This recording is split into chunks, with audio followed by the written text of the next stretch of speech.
So culture can make a woman more vulnerable to HIV because culture might inhibit her being able to talk about the things that help to protect her. Yes? Financial position. Sorry? Financial. Okay. So I'm going to put that down as economic imbalance. Huh? Is that fair?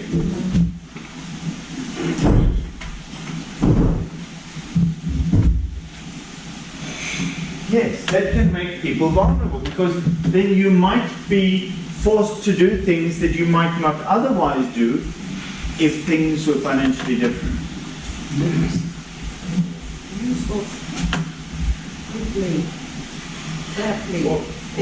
Foreplay. Lack of foreplay. Huh?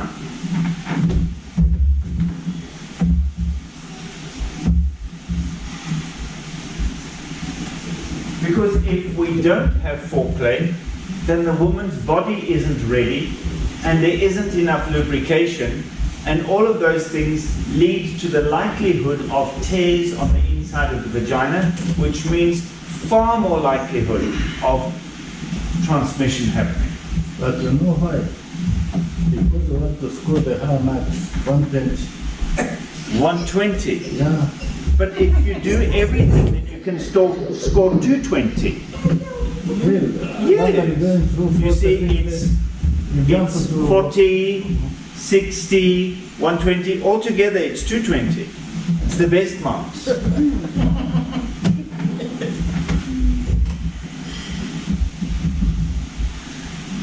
Next. House duties. Okay. Okay, so domestic obligations, I'm going to call it.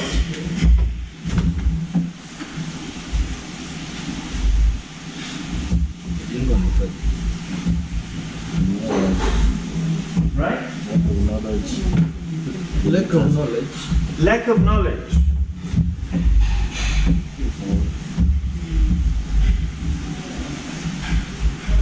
And we can put with that lack of access to education. Huh?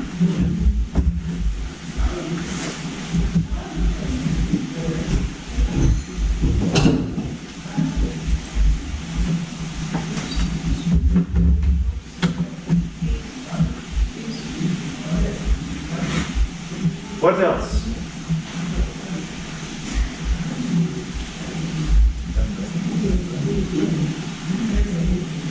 She's saying they trust me.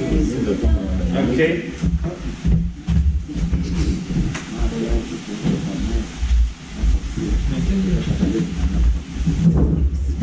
What is that? They trust easily.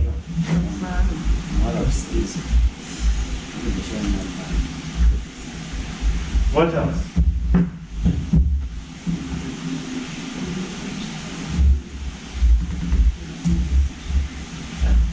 I think also most of them are caregivers, especially in our context compared with Europe. Caregivers. Okay. We finished this list? What's the lesson? Self-control. I'm not sure I understand.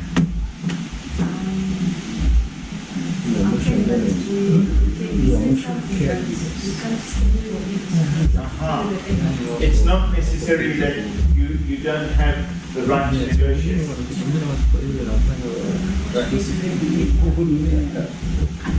Okay. How do I put that down? The weaker sex, is that what you want me to say? You want me to say the weaker sex? Okay.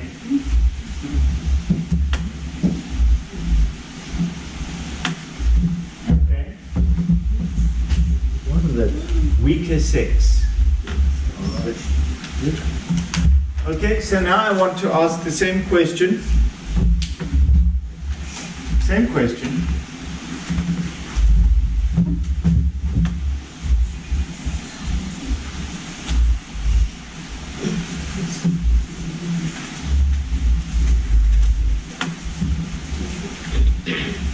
What makes men vulnerable to HIV?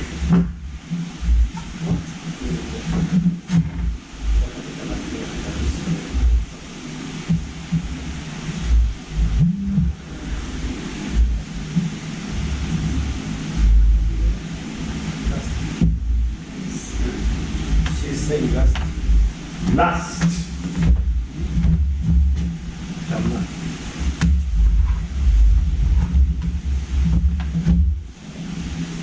Unsafe sex. Unsafe sex.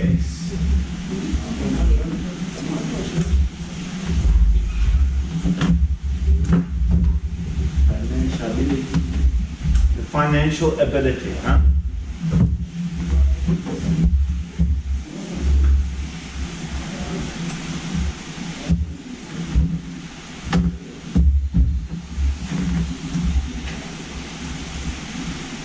I don't know how to put it. The tendency of proving manhood. Yeah, macho, huh? The macho culture.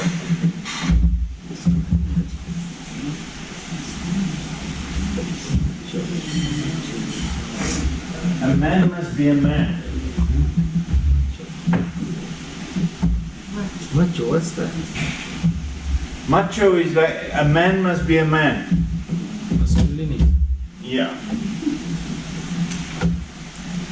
Not even masculinity, just stop being like a woman, you know, stand up and be a man.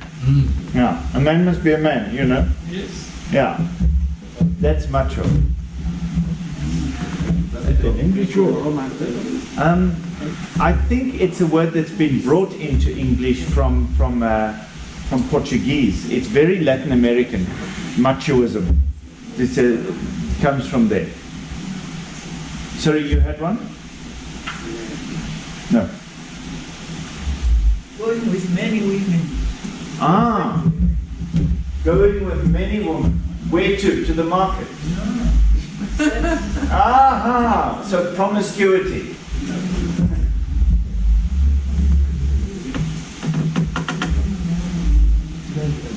Fame.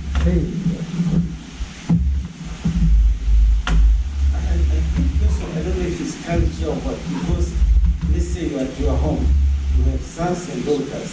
If your son be late to come back home, you don't know. But if you give them, why are you late? Uh-huh. So, in our tendency, we say that we are more protected to ladies than men. Okay. So there is a culture issue that makes it vulnerable. Yeah? Uncircumcised men. Okay. Circumcision.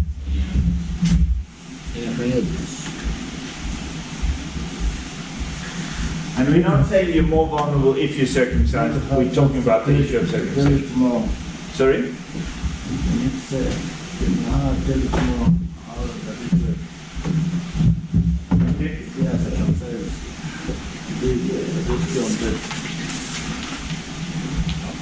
How does it work? Okay. So, just let me quickly do that. Can I? And then we come back to this.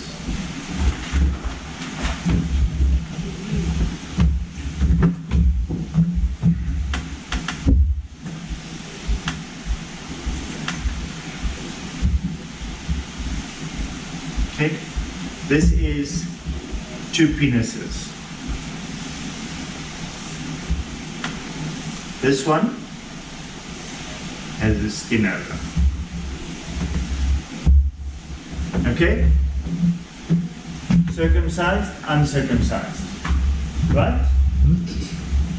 Now, the penis that is circumcised, the head of the penis is always exposed to the air. And because it's always exposed to the air, the head of the penis gets slightly harder skin on the head of the penis, which protects the penis. In the uncircumcised,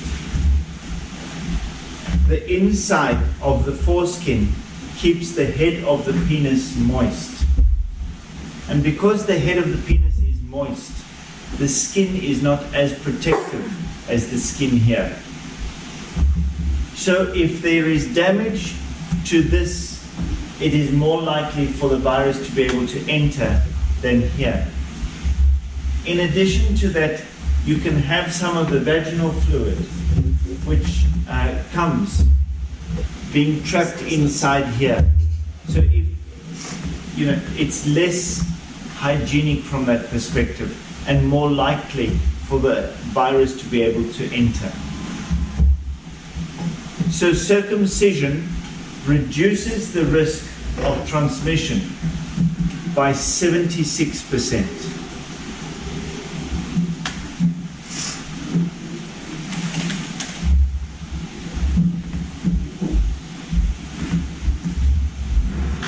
Clear?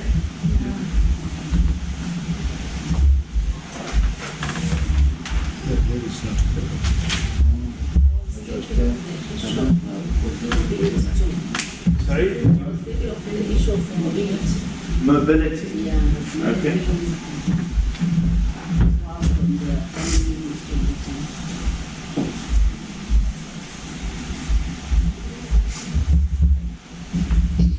What else?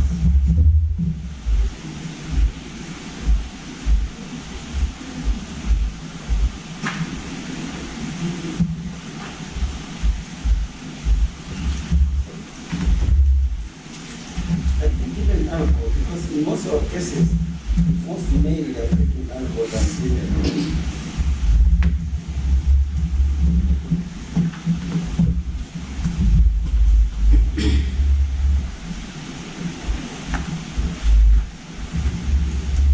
But it's not the alcohol itself, but leads it to better friction. Yeah. So it's alcohol use, I would say. So the alcohol use stroke abuse.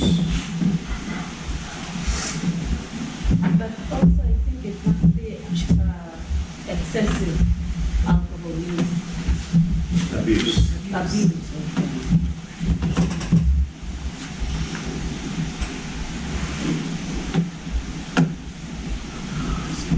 Anything else? Okay.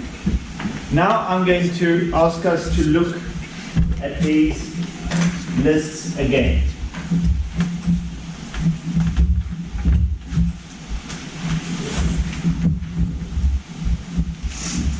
Do you understand the difference between sex and gender?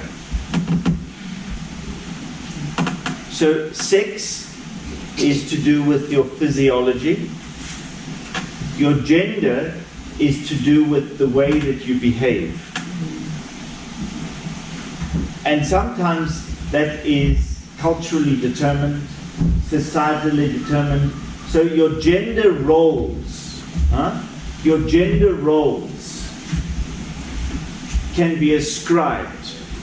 So in one society, like if you're in Saudi Arabia, we say the gender role is that women don't drive. But in Tanzania, women can drive. But it's different. But that is a gender ascribed role. That's gender. Whereas sex is about your physiology. So, the physiology of a woman, is this sex or gender? Sex. And just to make sure that we understand, what do we mean about the physiology of a woman, making her vulnerable?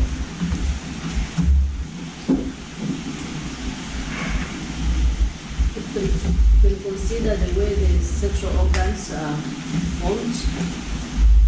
They are open as compared to the penis of man. The beauty. The beauty. Yeah, that's also physiology. The law of giving But I just, let me just say to you like this. Remember we said in circumcision for a man, because the head of the penis here remains moist, it's easier for that to be damaged. The inside of the vagina remains moist, so it can't harden like this. So that's the physiology you're speaking about, right? So, yeah. You understand, everyone? Yeah. There is also the law of giving birth to a baby. So, and almost under no circumstances can you say, is it possible to give natural birth without a tear on the vagina and bleeding and so on. In some cases, when you are giving birth and this birth is difficult, they will even take a knife and cut the vagina to make it bigger. And the woman won't even feel it because there's so much pain already. But then afterwards you need stitches and all sorts of things. That's the physiology. That's the physiology. Yes? How about when they're doing act of sex, but the male will deposit all the semen there and they stay there for quite a long time? That was the problem. Yes, that's also, it's related to that. But as we showed with the uncircumcised man, the same can happen with the vaginal fluid on the inside of the foreskin. Yeah. Okay, so physiology. So culture, is that about sex or about gender? Gender. It's gender. Economic imbalance, sex or gender? Gender. Lack of foreplay, sex or gender? Gender.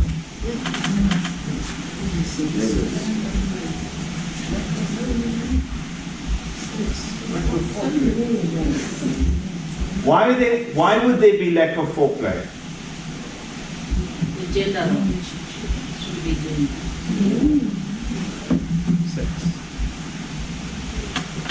Domestic obligation, sex or gender? Gender. Lack of knowledge, sex or gender? Gender. Lack of access to education, sex or gender? Gender. Trust easily, sex or gender? It's gender. Caregivers, sex or gender? Gender. The weaker sex, is that sex or gender?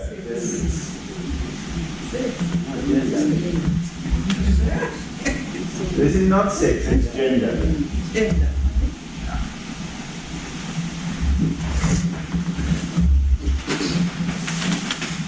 Lust, sex or gender?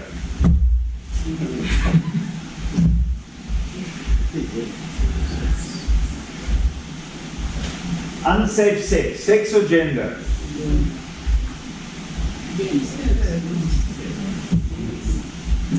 It's gender. Why do men have unsafe sex? It's not because they're not able to. It's because I've got to prove that I'm a man. I don't need to wear a plastic bag over my penis. That's gender. Financial ability, sex or gender? Macho culture, sex or gender? Promiscuity, sex or gender? Culture, sex or gender? Circumcision, sex or gender? Greater mobility, sex or gender? Alcohol use, abuse, sex or gender?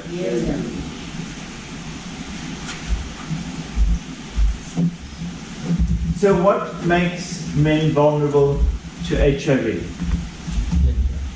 Gender. And what makes women vulnerable to HIV? Gender. And you asked me in the beginning, why are we doing this Bible study? This is why.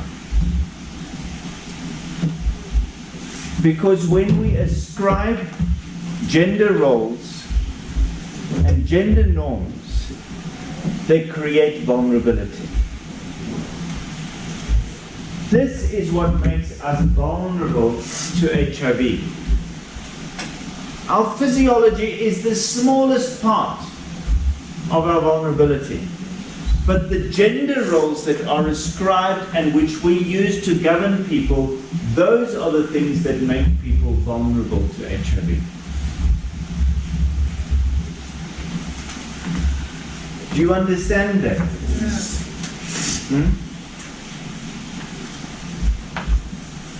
Any questions?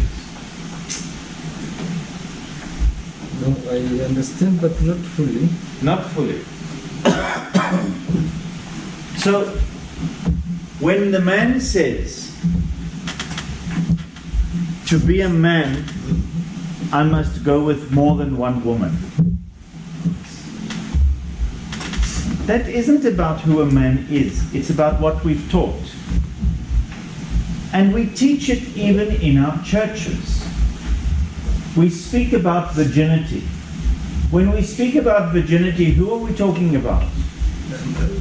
Female. Woman. Woman. Not men. Huh?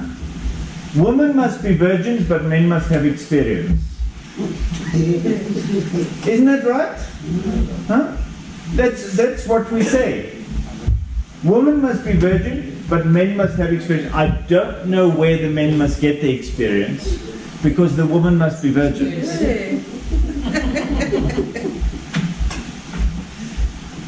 So then where must the men get experience? We don't know. We just know they have to have experience. Huh? And that is gender. It's not sex. It's gender. Are there men who never have anyone but one partner? Yes, there are. Does it make them less men? No, it doesn't. It doesn't. But if we ascribe value to having more than one sexual partner, then that is a gender role that we have ascribed, and that leads to vulnerability. Does that make sense? Huh? If we say that the woman must be the caregiver, and then the woman is constantly having to care for people who are unwell, and they already don't have the financial resources, because we've said that men must be the breadwinners and the woman must be barefoot and pregnant in the kitchen, then they don't have the ability necessarily to make sure that they have gloves, if those are appropriate or needed, etc., etc., etc. So then a gender role that we have ascribed to women suddenly says that they are vulnerable. When we say, woman must cook, have we forgotten that Jacob had two sons? Huh? Ishmael and, Esau and Jacob. So it's Isaac had two sons, Jacob and Esau. And what does this man, this patriarch of Israel say? Let my two sons go and prepare food for me, so I can. Huh? He's not asking any woman to cook for him. He's asking his two sons to cook for him.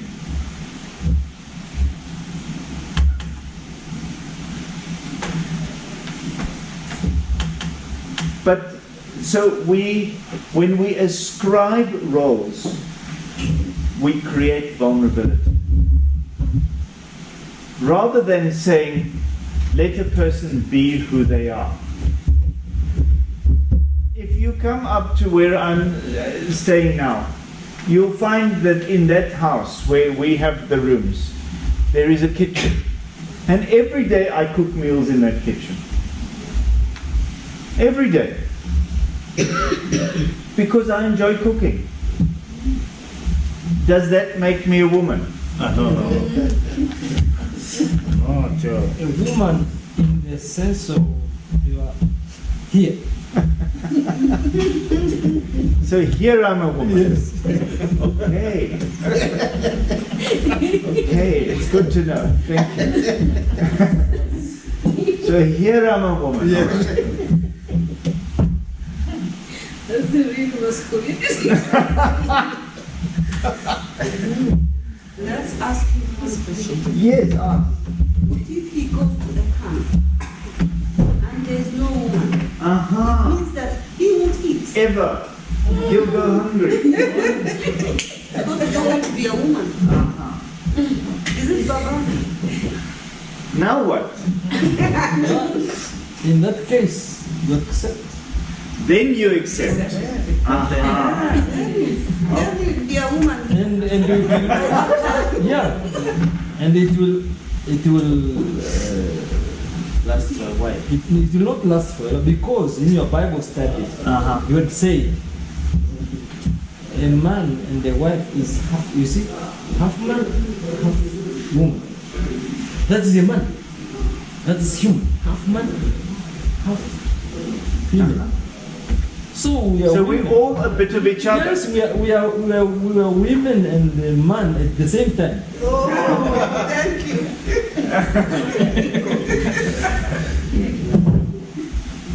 Yes? What I want to say there, now according to that, it seems that we are responsible to hold to the vulnerability because this gender are man-made.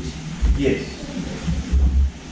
So this was tasked to do more. What we are So our task is to be able to ask what is useful and what is not useful in the age of HIV. And here I will say to you, HIV is our friend. Because HIV helps us to expose abuses in practices and in culture and things like that, because it exposes vulnerability. What happens if in my home I cook much better than my wife? Now, must I eat the food that is not good because it's expected that she must cook? No. And not even she would agree with that. She will say, we're getting people over. Will you cook dinner? Huh? And I say, of course. Will you get the house ready? And she says, no problem. No. No, I understand what you are saying. I understand what you are saying, but even women themselves will not be happy for that. Oh, they won't. You won't be happy. Do what? To let me cook. We as Muslims, Yes. our men can do anything because we women, we are the flowers of the house. So my husband can cook for me, and he can wash for the children and my clothes, no problem. We just do it because we want to help them, because this world they have to go and work. So because I love my husband, I have to do the rest of the work at home. That's why we wash, we cook, but we can do it for you.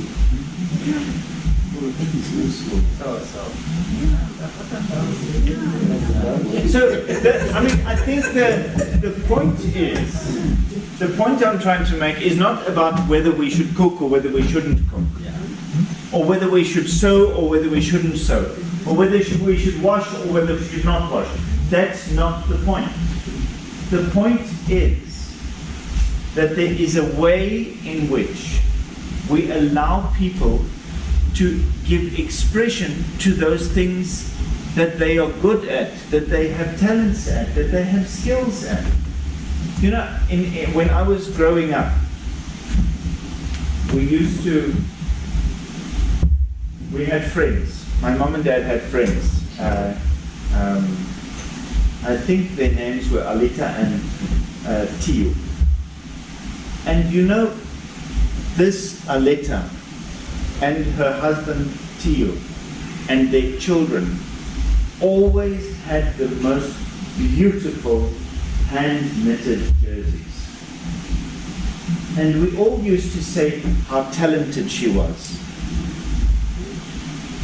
And then one day my mom said to me, do you know that he knits all those jerseys? It's not his wife. It's Tio. He knits those jerseys.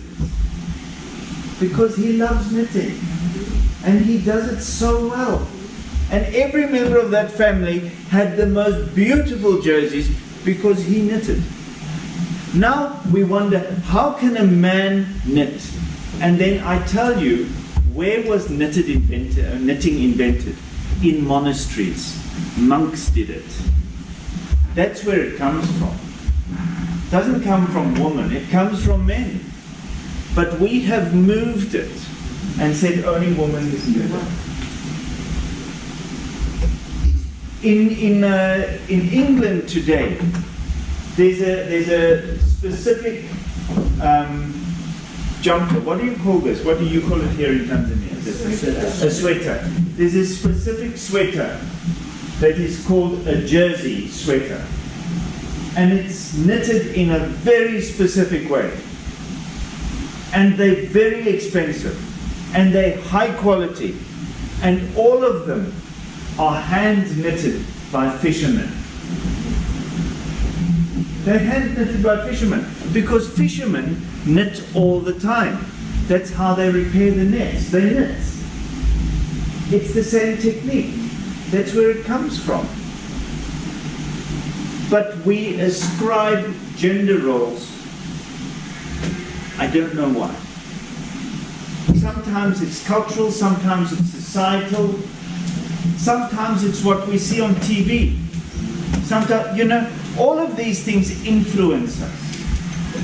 And it's not wrong to have culture. Don't get me wrong, I'm not saying that at all. It's not wrong to have societal norms. It's not even wrong to have TV. What is necessary though is that we need to examine which of these things are creating vulnerability. And we need to sit lightly on them. So maybe I am in a home in which my wife cooks wonderfully. And if she does, God bless her. And I thank God that I have a wife who can cook like that. But if she can't and I can, then let's talk the other way around. If, you know, now let me tell you,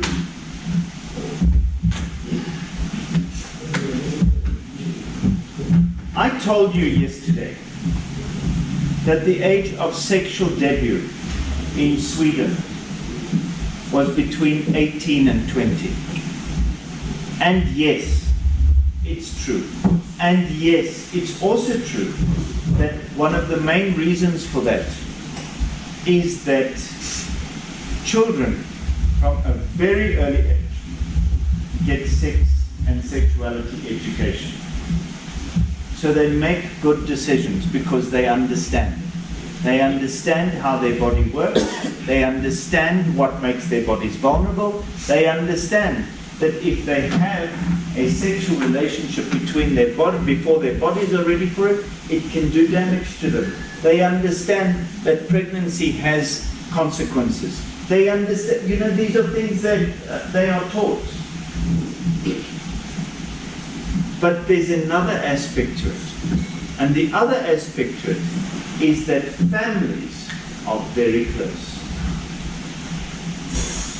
And now you can ask me, how do they get that right? That families are very close? Well, part of it is to do with the way that the society works, but that is because the law of the land supports that practice. Let me explain to you. If a woman falls pregnant and then delivers a child, under the law of Sweden, they get 2 years parental leave. 2 years. Now, did you hear me? I said parental leave. I did not say maternal leave.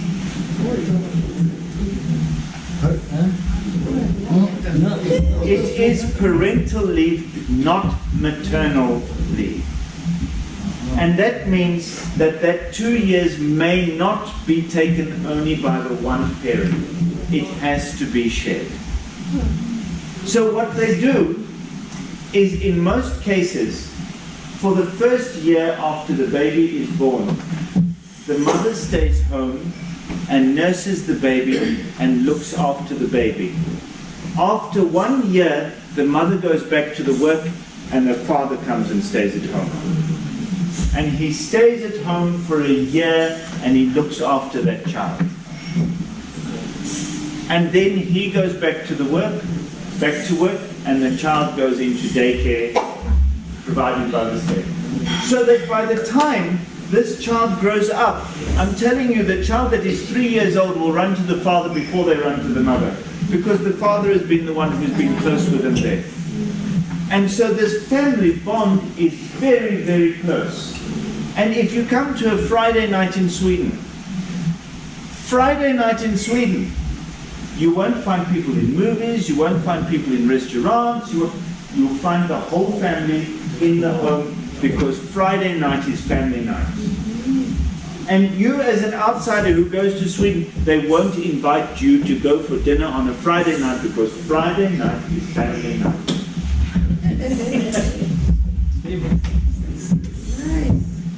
And it means that the families knit and stay together. And yes, you can say, my daughter, she can go out, my son can go out, and I worry only about my daughter. But Friday night, no son is out, because Friday night is family night. So now that safety net for the children has happened because the family is taken seriously. And that means that both parents are taking responsibility for the children. Both of them. Both parents raise the children. And the children know they have two parents.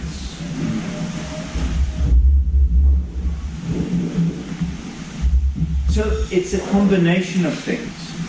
And what they've done is they've found a way of addressing some of these gender issues. Because I promise you, when the father is home for that year, and his wife comes back every day from work, tired, really? You're going to ask her to cook? No, you've been home all day. So you can make sure the dinner is ready by the time she comes. And then you'll eat together, and then you'll do the washing up together, and then you go to bed and you sleep. But you share roles and responsibilities.